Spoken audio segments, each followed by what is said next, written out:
الصفر اليوم.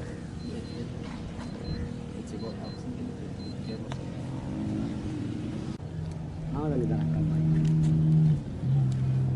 الله يا ولد. طبعا هذه عبارة عن بطارية لتشغيل المروحة وتشغيل المعدات والتحكم عن بعد.